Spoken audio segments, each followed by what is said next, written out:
So today pag-uusapan natin yung rules and regulation sa pag-quit natin or pag-leave sa agency. So kung ikaw ay host and namumblema ka dahil hindi ka pinayagan na mag-quit or umalis, hindi ka in-approve ni agent na umalis sa agency, panoorin mo itong ating video dahil makatulong po ito sa inyo. Makapasok kayo dito sa rules and regulation. So kung sakaling pasok kayo dito sa rules and regulation, pwede po talaga kayong mag-apply na mag-leave sa agency kahit ayaw ni agent. So anyway, bago tayo mag-start, kung hindi ka pa nakapag-subscribe dito sa aking channel, mag-subscribe ka muna at i-click mo na rin po yung notification bell para siguradong updated ka sa mga susunod nating video upload, especially about Pupo Live. At huwag nyo rin pong kalimutan na i-like po itong ating video.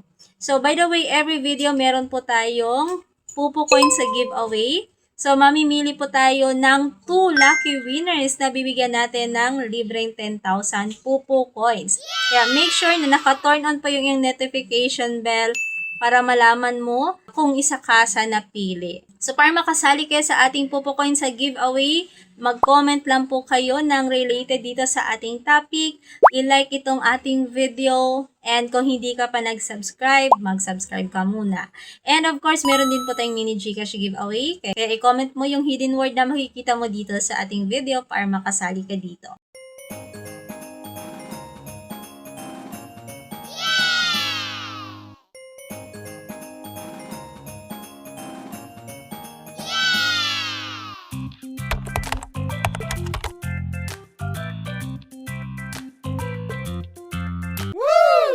So, napag-usapan na po natin itong host leave agency rules and regulation.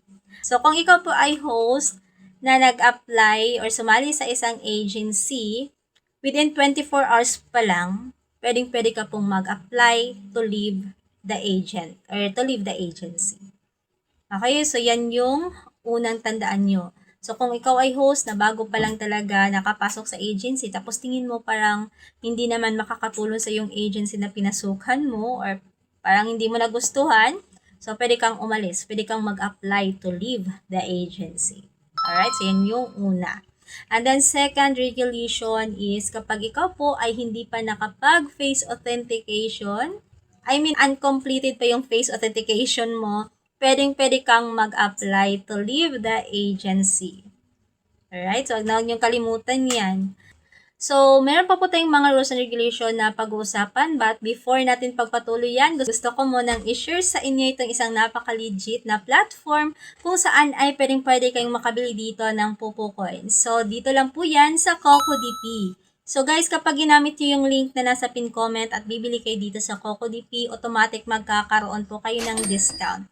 At kapag bibili nga po kayo dito sa CocoDP, screenshot nyo lang po yung inyong receipt at isend nyo po yan sa akin para makasali kayo sa ating Pupo Coins weekly giveaway kung saan ay may chance kayong manalo ng at least 10,000 Pupo Coins. So weekly po yung ating raffle draw every Sunday. Dito po tayo nag-raffle draw sa ating YouTube channel.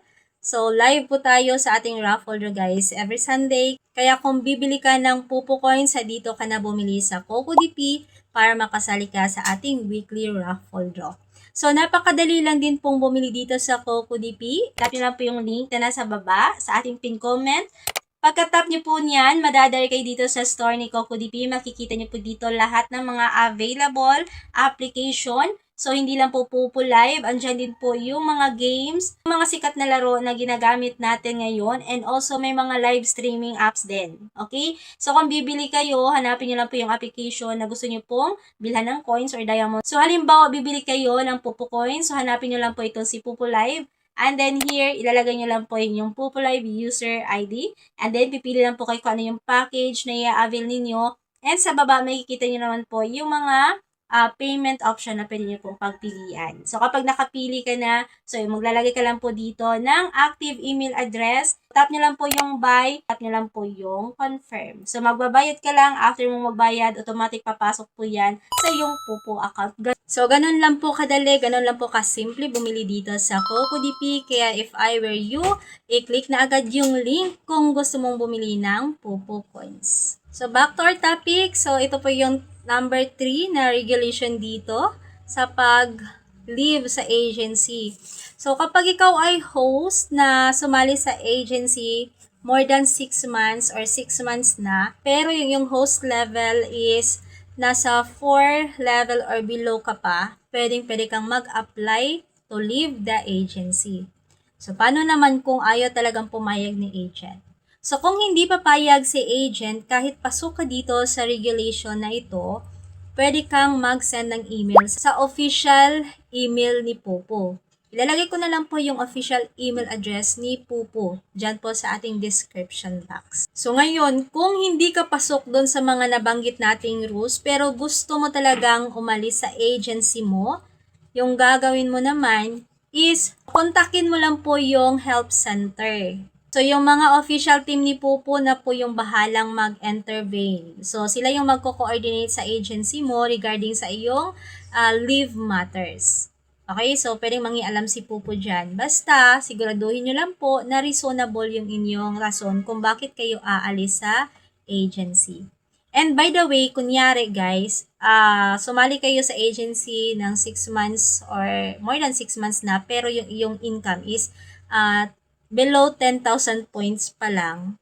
Okay, simula nung sumali ka, pwede ka rin pong mag-apply to leave the agent or to leave the agency.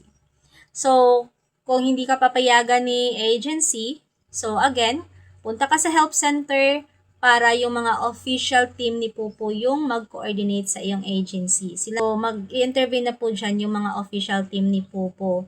Basta siguraduhin nyo lang po na reasonable yung iyong rason kung bakit ka aalis sa agency. So, i-evaluate ni Pupo yung iyong mga recent income and then titingnan niya yung reason mo kung bakit ka aalis sa agency.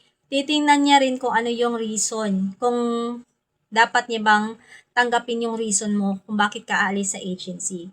Pero kapag sa tingin naman ni Pupo is unreasonable yung rason mo, kaya aalis ka sa agency, then syempre, hindi rin papayag si Pupo.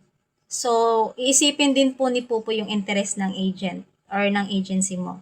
Kaya kung hindi pasok or hindi tanggap ni Pupo yung rason kung bakit ka aalis sa agency, tingin niya unreasonable ito, then hindi ka rin niya papayagan.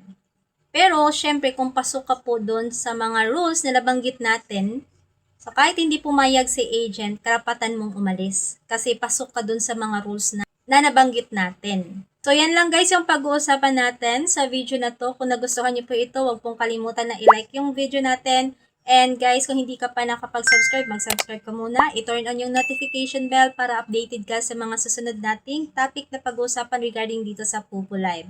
So that's it for now. Thank you for watching and God bless us all.